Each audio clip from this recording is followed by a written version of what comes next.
menu akan mendaftar sebagai prioritas 1.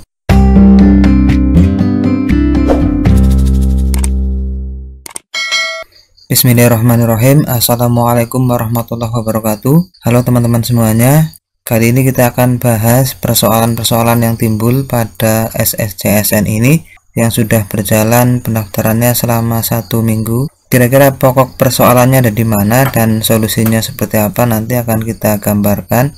Dan sebelum kita bahas lebih lanjut, hal yang paling mendasar yang perlu kita pahami adalah pada rekrutmen P3K tahun 2022 ini berbeda dengan tahun sebelumnya, karena rekrutmen tahun ini dasarnya adalah kuota masing-masing daerah, sehingga setiap pelamar pada daerah tertentu meskipun posisinya sama, misalkan dia sebagai pelamar P3 atau pelamar P1, maka kasusnya akan berbeda dengan daerah yang lain, dan akan kita gambarkan nanti seperti apa. Mudah-mudahan bisa jadi bahan masukan untuk ke depan sehingga sistem rekrutmen ini akan menjadi lebih baik. Saya gambarkan salah satu contoh. Kita awali dari pelamar umum terlebih dahulu.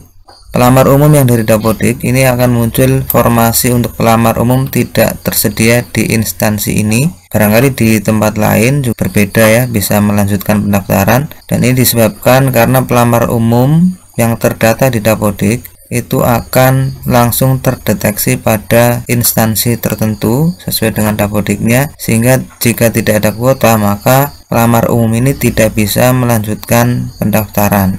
Nah, seharusnya pelamar umum itu diberi kesempatan untuk dapat memilih pada instansi lain jika pada instansi tersebut tidak ada formasi untuk pelamar umum, tapi pada kenyataannya tidak bisa melanjutkan.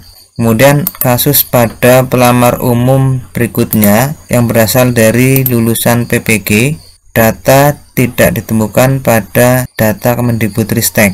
Nah, ini seharusnya kalau pelamar umum dari lulusan PPG itu dia bisa langsung dapat melakukan verval ijazah ya, bisa muncul seperti ini.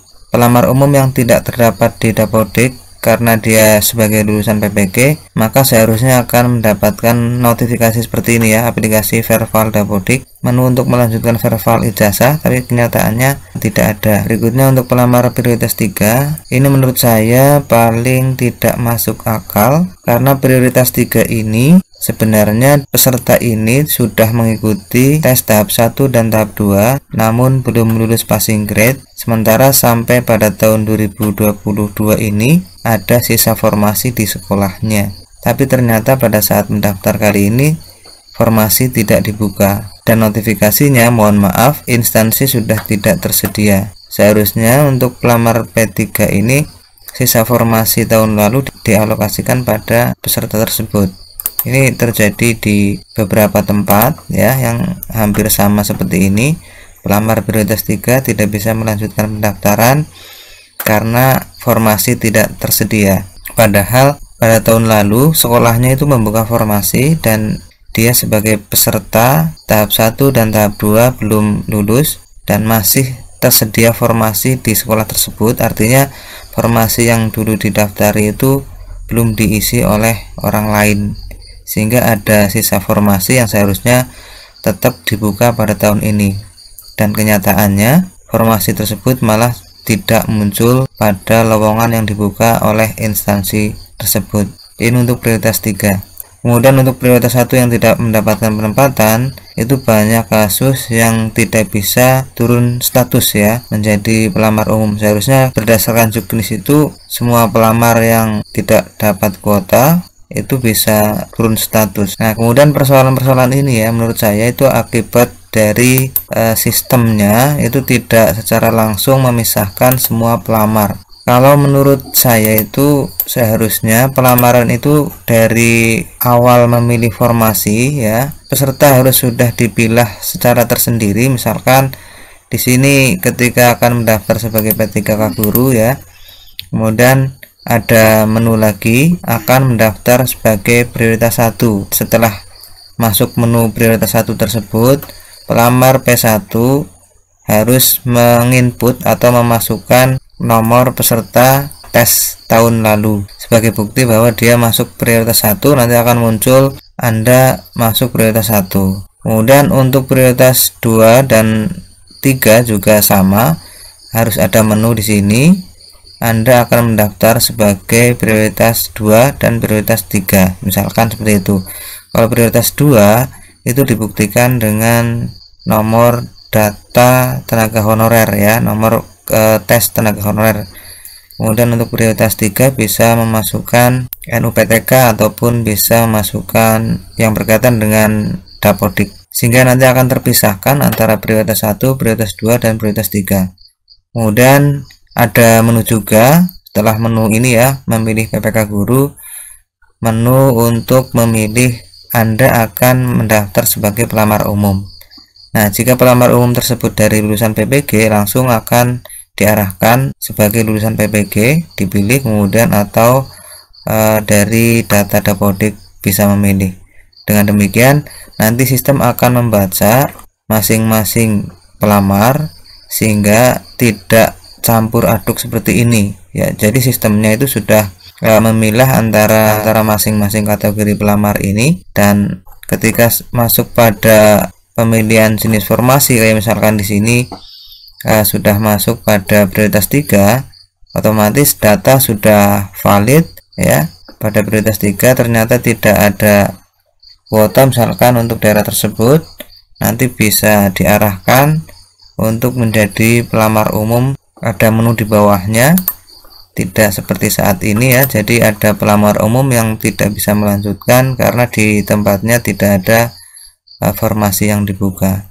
Demikian juga untuk yang pelamar dari pelamar umum, ketika sudah dipisahkan secara otomatis nanti bisa memilih instansi yang akan dilamar, karena pelamar umum itu bisa memilih di seluruh wilayah Indonesia ya berdasarkan juknis.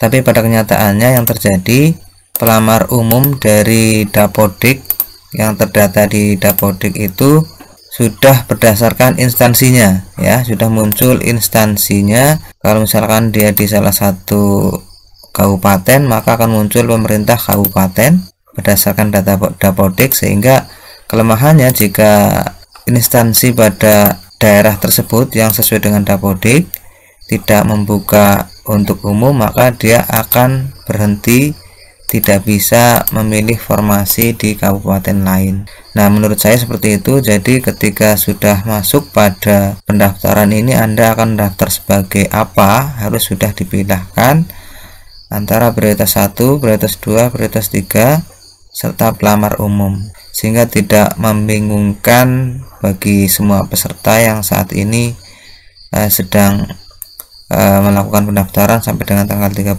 November. Ini salah satu contoh pelamar umum yang tadi saya sampaikan. Instansinya sudah muncul berdasarkan Dapodik, sehingga ketika instansinya tidak membuka untuk umum, maka di sini sudah tidak bisa melanjutkan pendaftaran. Padahal seharusnya ini masih bisa memilih formasi. Meskipun nanti pemilihan formasi untuk pelamar umum itu ada masanya sendiri pada bulan Desember, namun salah satu syarat agar dapat menjadi pendaftar P3K ini kan harus sudah sampai resume ya, dan cetak kartu pendaftaran. Kalau seperti ini kan nggak bisa melanjutkan sampai pada tahapan resume dan cetak kartu. Mudah-mudahan ini sebagai bahan masukan agar sistem yang dikelola oleh PKN ini bisa diperbaiki untuk rekrutmen P3K guru tahun 2022 ini sebagai bahan pembelajaran di masa yang akan datang. Demikian, mudah-mudahan bermanfaat. Silahkan tinggalkan komentar buat teman-teman semuanya. Assalamualaikum warahmatullahi wabarakatuh.